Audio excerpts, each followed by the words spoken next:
Ilalagay lang po natin dito yung bagong phone number nyo guys na ilalagay nyo sa inyong mga Gmail account. Paano magpalit ng phone number sa ating mga Gmail account?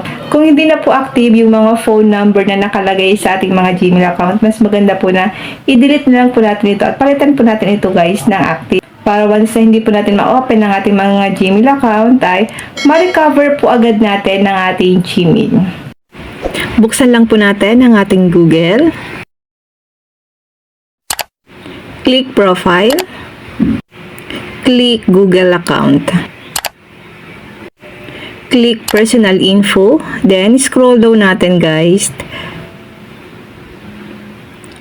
Click nyo po ang phone. Dito po sa Contact Info, may nakalagay dyan na email tsaka phone. Click nyo lang po yung phone. Then, wait lang natin siya guys. I-tap nyo po itong merong phone number sa taas na may nakalagay na verified sa baba. Tap lang natin ito. Kaya natin pinapalitan yung phone number sa ating mga Gmail account.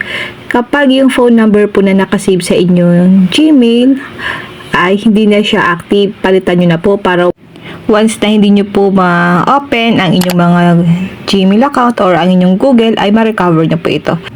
Click natin itong pencil. Then dito guys, kailangan po natin ilagay ang password ng ating Gmail or yung password ng inyong phone. Click ko lang itong delete. Gusto ko lang kasi guys i-delete itong phone number na to. Click remove number. Kasi hindi na siya active kaya i-remove ko muna siya. Wait lang natin siya guys kasi updating. Ngayon, click nyo po ang add now.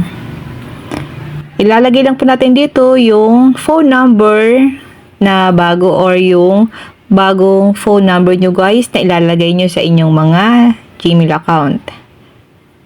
Then, click natin ang next kapag nailagay nyo na po. Then, click natin ang get code. Magpapadala po si Google ng code para mailagay natin dito sa ating Google. Para mapalitan po natin yung phone number sa ating mga Gmail. Open ko lang itong messages. Ito po yung code na pinadala sa akin. I-copy ko lang siya. Then, back tayo doon sa ating Google. Then, click natin itong verify.